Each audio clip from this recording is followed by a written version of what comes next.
birdies! Welcome to Book Budgie, where we talk about books, and sometimes Kevin, my bird son, joins in.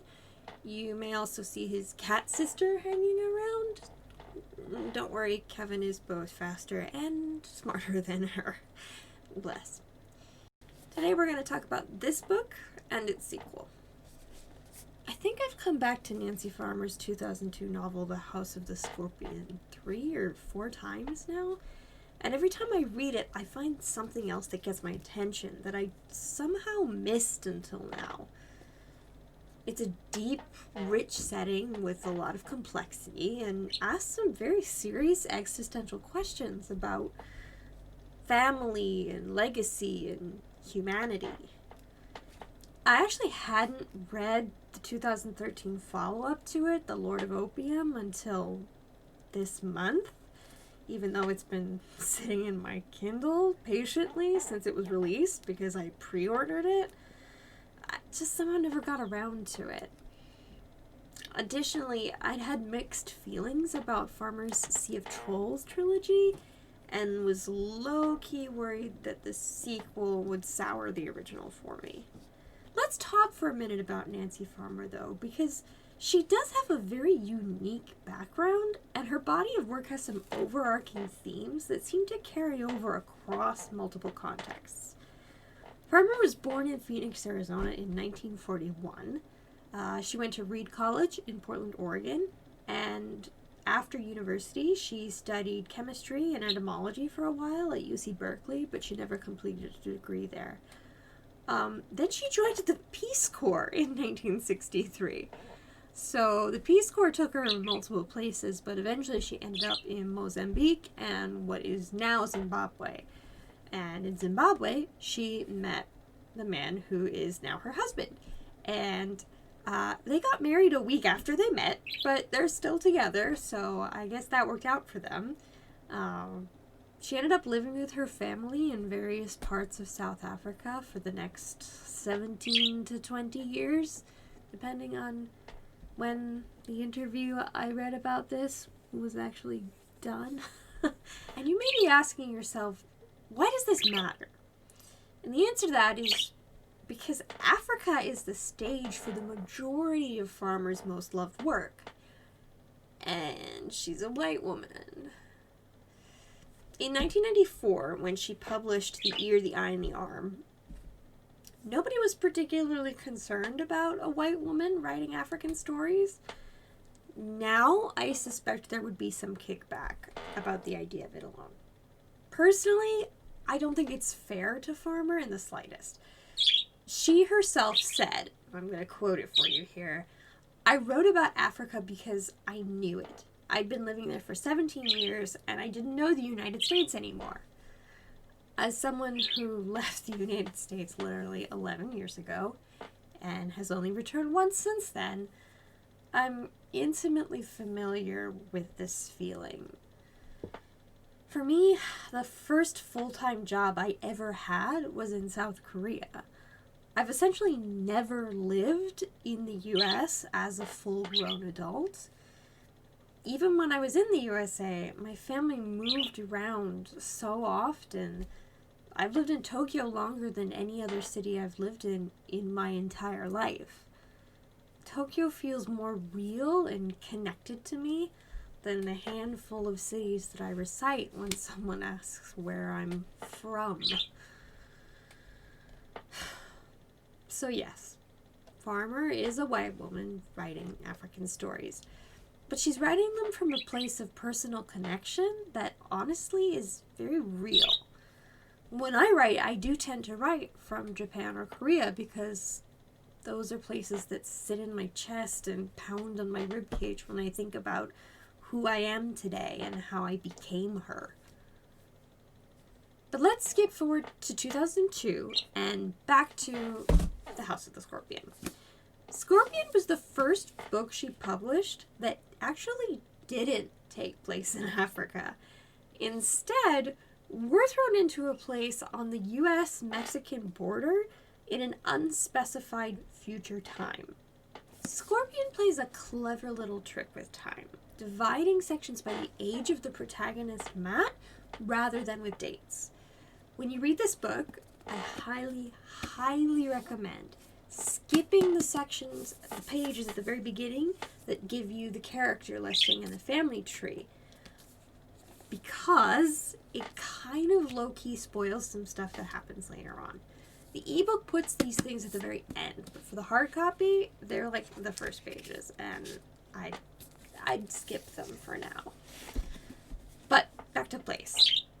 I should warn you now, I've never studied Spanish, and my pronunciation is definitely horrendous as a result. But Scorpion follows Matt, a boy of unusual origin who's growing up in the unbelievably wealthy home of El Patron, the drug lord, and undisputed king of a country stretching from the southern Pacific border to the Gulf of Mexico. This country carries the name of its number one product, opium. Yeah, opium. El Patron, a man who is 140 years old-ish, created opium himself and controls it with an icy iron fist. He's fiercely intelligent, conniving, manipulative, cruel, vengeful, and greedy. He's gotten his throne by being the evilest man in a world full of evil men, and any outward appearance of peace and beauty in opium is layered over decades of El Patron's misdeeds. He hates his family, and he has no one that he truly cares about or loves more than himself. Except Matt, Mateo Alacran, his clone. One of the things that Scorpion does so expertly is make you feel the duality of El Patron. Through Matt's eyes, we see an old man that in many ways loves him deeply and that he loves in return. What's less clear is if that love is the love of another or just an extension of El Patron's narcissism. Matt reminds him of his youth, but better. Because Matt's childhood is filled with the privileges that he, a poor boy from Mexico, never had. Matt wants for nothing in the world by El Patron's orders. Except for one thing. His humanity. As much as Matt longs to be human, he's constantly and viciously reminded at every turn that he isn't a human. He's not even a pet or livestock. He's a clone. He's not a boy. He's a thing, an it. Disgusting in origin and disturbing in existence. There's a tattoo on the bottom of his foot that reads property of the Alacran estate, and he is dogged by the reminder that to most people, that's exactly what he is. Property. In this setup, Farmers presented us with an immediate quandary. If clones aren't human, what are they? To the reader, Matt seems human enough. He grows like a human, thinks like a human, a particularly sharp-witted one, I should add. But even Matt's intelligence becomes a question. Is Matt smart because he is? Or is he smart because he's a clone of El Patron, a man known for his unusual intelligence? How much of Matt is Matt, and how much is written into the DNA they share? One of Farmer's favorite themes across all of her books is found family. For Matt, his actual biological parenthood involved being created in a lab, implanted in a cow, and harvested when he reached 40 weeks of gestation. But from his earliest memories, he's been raised by the loving cook Celia, spending the first 6 years of his life alone with her in a cottage in a poppy field. After Matt and Celia are brought back to the main house, he gains a father figure in the Scottish bodyguard Tam Lin. The Alacrans are often visited by Senator Mendoza and his daughters. It's implied that Mendoza is firmly in El Patron's pocket. The youngest daughter, Maria, is close friends with Matt and cares for him deeply. To these people, he's clearly more than an it. Maria even asserts that Matt must have a soul, on the basis that St. Francis of Assisi said all living animals have souls, and Matt is clearly alive. Matt, however, is less than sure. Another theme Farmer revisits throughout her books is the idea of gray morality.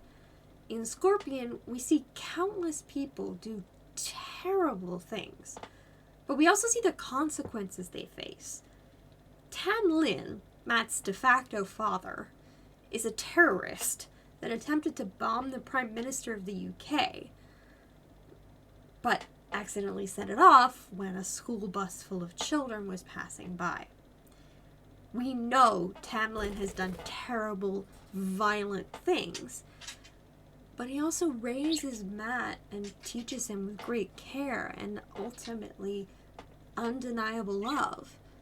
El Patron is objectively monstrous, but he also provides Matt with everything he could ever need and shows him genuine affection that no one else does. Other characters who are at first overtly bad get their comeuppance in horrifying ways that don't seem to balance the weight of their crimes. One of the things that makes Matt different from other clones around the world is that legally, in other countries, clones are supposed to be injected with microchips that destroy their brains, leaving them alive, but utterly lacking in meaningful consciousness. Matt was spared this fate for initially unclear reasons. The country of Opium is staffed by Egypts, human beings who have similarly had injections of microchips that turn them into living zombies, programmed to do the same action over and over and over again until they're ordered to stop or they just simply die. The massive poppy fields that are farmed by Egypts of all ages have been for as long as anyone can remember. El Patron is particularly quick to use this method of disposal. If people attempt to cross the border in either direction, anyone caught by the farm patrol is immediately made into an agent, and there is no reversing the process. We even see characters being made into Egypt just for displeasing El Patron in some way. This enormous drug farm that brings in financial wealth beyond imagination is built on the backs of victims of El Patron's cruelty. Matt is a clone, but he is not an Egypt, and the more he learns about them, the more horrified he becomes, and the harder he struggles with his feelings of love and disgust for El Patron. I don't want to spoil it in too much detail because I do genuinely love this book and encourage you to pick it up. But as we move into discussing the sequel, The Lord of Opium, I have to give huge spoilers just to give you the setup. So if you haven't read Scorpion and you want to, stop watching this video and go read it. It's really worth your time, I promise. So, The Lord of Opium. The background of this book is actually kind of important, so let's talk about it. The House of the Scorpion was published in 2002. Farmer found the book unusually depressing and difficult to write, and had no intention of ever revisiting it. She published all 3 novels of the Sea of Trolls trilogy before going back to Opium's world. Even though it was still really exhausting to work on, she felt like she needed to tie up all of the loose ends left dangling in Scorpion and take the story to some sort of resolution. When I finished the book, I had to sit for a while and think about a few questions. The first most obvious question was whether or not I liked it. I think I did like it, for the most part, but not anywhere near as much as Scorpion. So then I thought about why. Opium picks up directly where Scorpion leaves off, to the day, We are in Opium. Matt has just successfully landed the hovercraft and talked with Celia and learned that everyone, including Tamlin, is dead in El Patron's dragon horde underground. Celia survived because El Patron thought she was already made into an Egypt. Daft Donald survived because he was warned by Tamlin not to drink the poison wine. The problems for Opium, for me, start as soon as the story starts to move again. I actually really enjoyed the ambiguous ending of The Scorpion. It felt like a satisfying resolution to Matt's ultimate question of humanity. Yes, he is human. And El Patron. And with those two questions answered, the story left him on the doorstep of his new reign. In Opium, that reign becomes more literal, and at times, Matt feels particularly childish and out of character. It feels weird to say that a canonical piece is OOC, but Matt reacts to things in a way that Scorpion Matt wouldn't have. I think the main reason behind this is that where Scorpion is a character-driven story, Opium was written from the get-go as a plot-driven story, trying to wrap things up. Matt's arc was completed very neatly in Scorpion.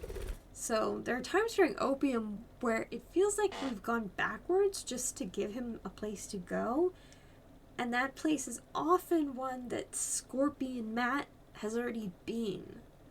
The introduction of the character Cienfuegos, I do apologize for my undoubtedly butchered pronunciation of his name, is strange. He's positioned almost as a replacement for Tamlin, but lacks all of Tamlin's truly redeeming qualities. And Matt doesn't really like him, for good reasons. Cienfuegos makes the people he catches as the captain of the farm patrol into Egypts. Celia tells Matt that Cienfuegos can't kill him because he, too, has a microchip in his brain that would kill him if he tried. But that doesn't really clear up the question about whether or not Cienfuegos would have tried to kill Matt if he wasn't chipped.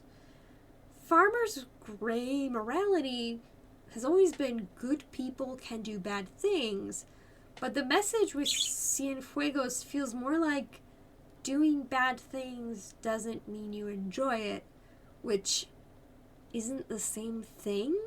All the way up through the final moments of the book, I wasn't sure Cienfuegos was a good guy.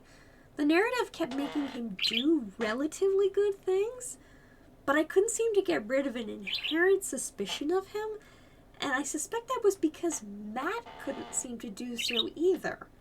Was Cienfuegos defending Matt when he killed the pilot, or was he just killing the man because he was going to be in the way eventually? Matt is equally confusing.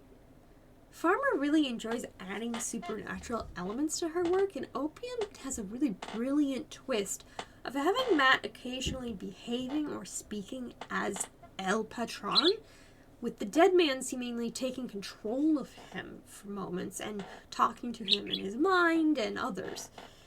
It's an interesting way to show that El Patron has either had a stronger influence on Matt than initially thought, or that a lot more of El Patron's personal characteristics are tied to his DNA than you would expect.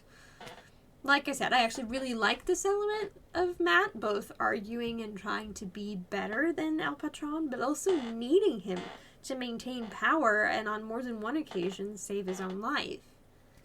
The problems with Matt start to show in the way that he interacts with other characters.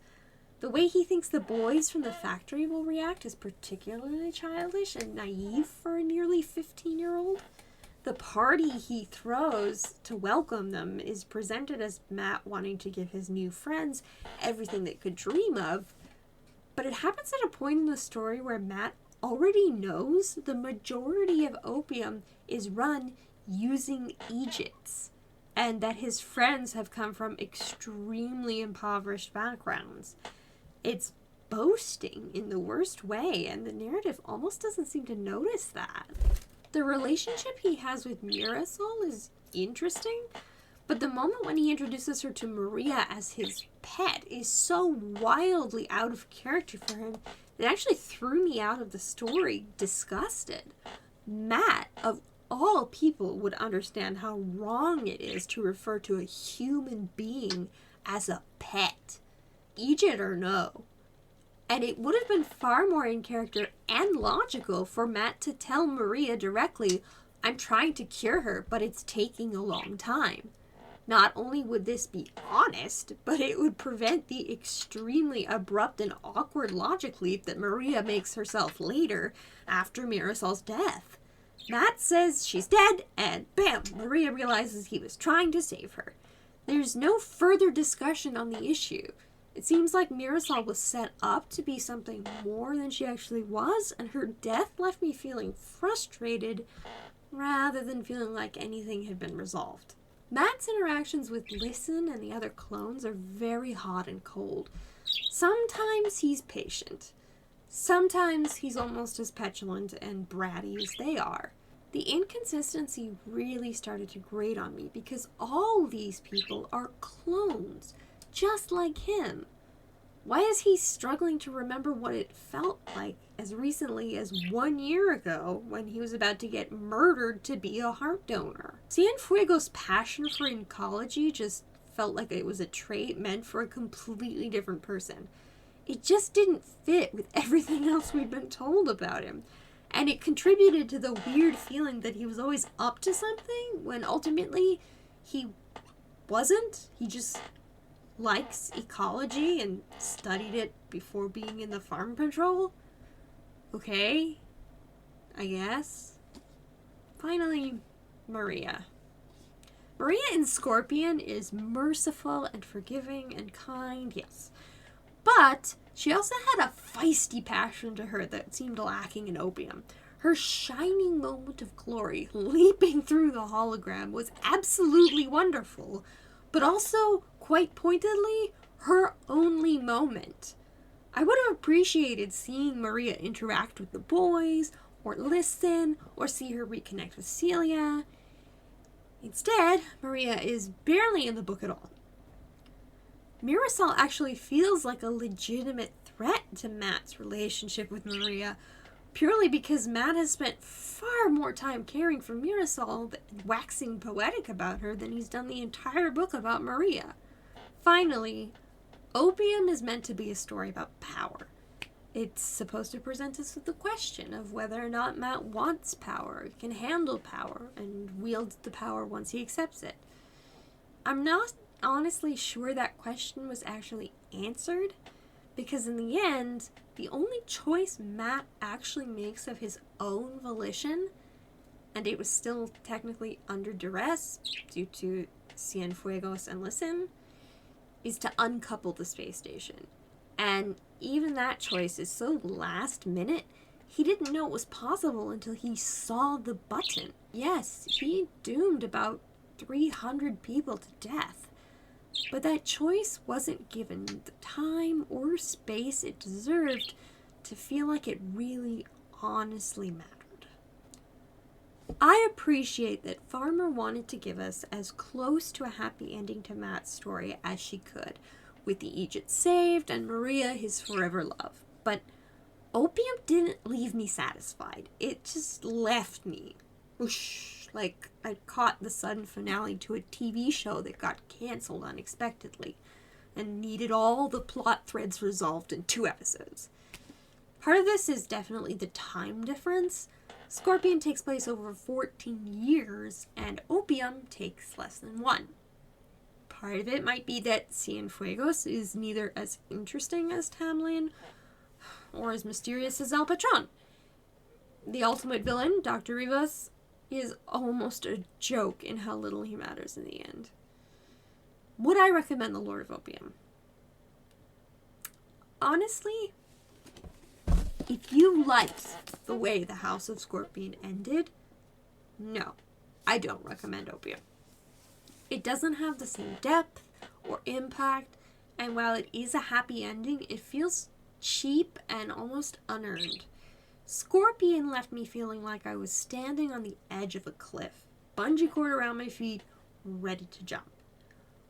Opium left me feeling like I was reading the rushed conclusion to a story that didn't need concluding. And that's it.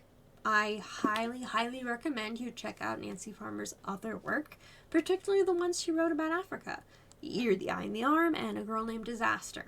They're beautiful books that cover places and worlds that are very rare to see and absolutely worth picking up. As for these two, I think I've made my thoughts pretty clear. Thank you so much for watching, and I will see you next time with a much, much more ridiculous story to talk about. The Black Jewels Trilogy. See you then.